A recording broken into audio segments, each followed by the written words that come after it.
Hello and welcome back to the Stronghold. It's that time again. It's Tuesday, and we want you to play some Magic. And why not? This is one of those days where budget just doesn't matter. You can play any deck you want. But before we get into all that, let me take this opportunity to invite you to subscribe to the channel. See, back in January of this year, I set a goal of having 100 subscribers before the end of the year. And boy, have we come a long way since that time. And while I may be doing a lot of the work, I can't do it without you. You see, this isn't one of those huge YouTube channels that gains or loses 1,000 subs in a day and hardly notices. Around here, you matter. Just like all these folks here matter. See, thus far we've got up to 81 subs out of our goal of 100. And while I know they're not all listed here, these are the folks that have answered the call and made their subscription to the channel public information. And I want to take this opportunity to not only invite you to join the community if you have not done so already, but thank all of these fine folks, because around here, my audience matters. It's what shapes the channel, it's what I drive for. And one last thing, I'd like to do something cool when we do hit that goal of 100 subscribers. Problem is, I don't really know what to do and have very few ideas. So if you have a moment and you have a thought, comment it down below on what you think we should do to celebrate our goal of 100 subscribers being reached. Now, what were we talking about? Oh, right. So for one day, budget just doesn't matter, because in all access events, they're giving you the entire format to play with. So really the question becomes, Winota play the best deck in the format? And that's exactly what we're going to do. So let's take a good look here and see exactly what we've got going on. For those of you who did not pick up on my terrible dad joke, Winota, Joiner of Forces, is the hinge pin card of this deck. You won't very often see decks on my channel as budget content that are built around a 4 of must-have mythic like Winota. But whenever a non-human creature you control attacks, look at the top 6 cards of your library. Very deep dive there for 6 cards. You may put a human creature card from among them onto the battlefield tapped and attacking. It gains indestructible until end of turn. Put the rest of the cards on the bottom of your library in a random order. So really, this deck is kind of a mixture of humans and non-humans in order to take advantage of that. And let's take a little closer look at that. Selfless Savior, he's a dog, we love him. We often kill him to save things that we love even more. Go figure. Usher the Fallen, probably one of the best uncommons in the current budget year, because it boasts and gives you those tokens as well. And of course it is a spirit, not a human, so it does trigger Winota's attack ability. Luminarch Aspirant is just one of the best rares in white. Several archetypes really fitting in this card. I hesitated to say built around this card, but this card does find its way into a lot of places. One copy of that in your new player experience, and definitely one of those rares that you hope to get even more of. One of the most prevalent uncommons that we're seeing in white right now is Professor of Symbology. When it enters, you learn. So we do definitely want to have a lesson board available for this deck, and of course we will take a look at that in a moment. Elite Spellbinder, When it ETBs, look at target opponent's hand. You may exile a non-land card from it. As long as that card remains exiled, the owner can still cast it, but it's going to cost 2 more. Excuse me, hate for that outburst there. Skyclave Apparition, easily one of the, if not the best rares of this budget year. It is a non-human, so it triggers Winota. When it ETBs, exile target non-land, non-token permanent you don't control with a mana value of 4 or less.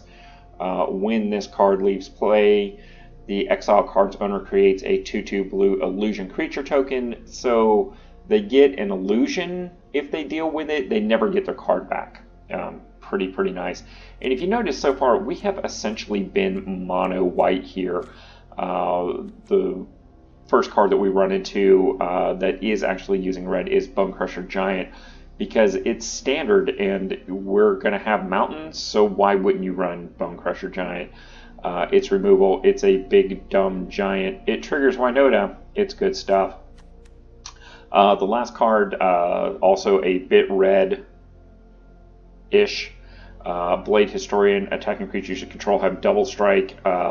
This thing is just fitting in right now to every red and white aggro deck. It's kind of disgusting how prevalent that is. But let's see here. We got 4 Luminarchs, 4 Elites, 4 Skyclaves, 4 Bone Crushers, 4 Blade Historians, so that is 20 rare cards plus Winota.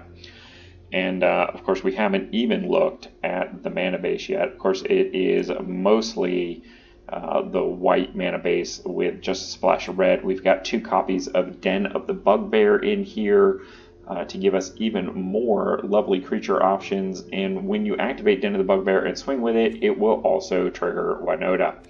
Lovely, lovely. We've got some nice dual lands here. The Snarls, one of the better ones going on right now. As it enters, you can reveal a basic mountain plains in this case. If you don't, it enters tapped, so pretty easy to turn that on. And of course, the pathways are kind of the new dual land du jour, where you have to pick one or the other as it comes into play, but still very nice. Most of the time we will be playing that for white, but if for some reason we don't have any other red sources, that solves the problem for us. And of course, let's take a look at our sideboard here. Academic Probation just deals with so many issues against your various other matchups. Environmental Sciences lets you ramp and or mana fix.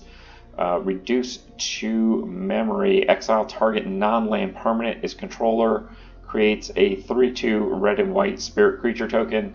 The idea being you're using this to remove something that is even more troublesome than a 3/2, which really is not going to do too many problems to our board here, especially if we have double strike online.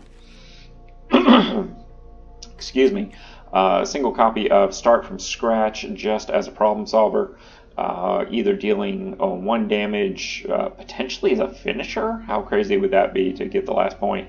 Or to destroy a target artifact if someone's playing some kind of artifact-centric combo deck.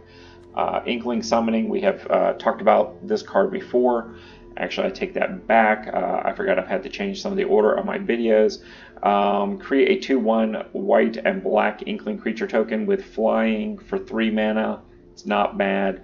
And really, when you get the learn off the Symbiology, you are essentially drawing a card here. Expanded Anatomy, 2 +1/+1 counters, and it gains vigilance until end of turn. And of course, the ever-present Mascot Exhibition. Kind of a hard card to come by at its mythic level, but then again, we don't have to worry about that this week. So there it is. This should be 2, maybe 3 games total in order to get there. There's not a lot of decks that could stand against this. And oftentimes when you resolve Winota, you might just get the scoop. You never can tell. So you're looking at probably 4, 5, 6 turns per match, maybe a total of 20 to 30 minutes for the entire event. There it is, guys. I think it's the best deck in the format for standard right now. And again, I ask you, why Nota play it?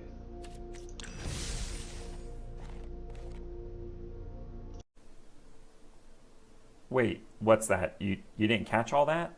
Well, Matt wants you to know the links are in the doobly-doo. And of course, an event like Midweek Magic is all about those 2 free, rare, possibly upgraded ICRs. There is no cost to playing other than your time, and this is an event that you should definitely be getting involved with every single week. And while I'm not a particular chaser of cosmetic items, when you do take part in this event, if you have the option, link up with your local game store and get a redemption code for 2 free cosmetic upgrades for your collection. Not real cards, but cosmetics can be fun. And of course, if you are a player of physical Magic, be sure to partner up with your friendly local game store whenever possible, because as far as I know, Walmart, Target, and Amazon does not provide space and community for Magic players. And with all that having been said, please take this opportunity to like, comment, and subscribe. It is the budget way to support this budget channel because it doesn't cost you a thing. Do it for Graham. Do it for the algorithm. Do it for the iced coffee. And until next time, I'll see you in the arena.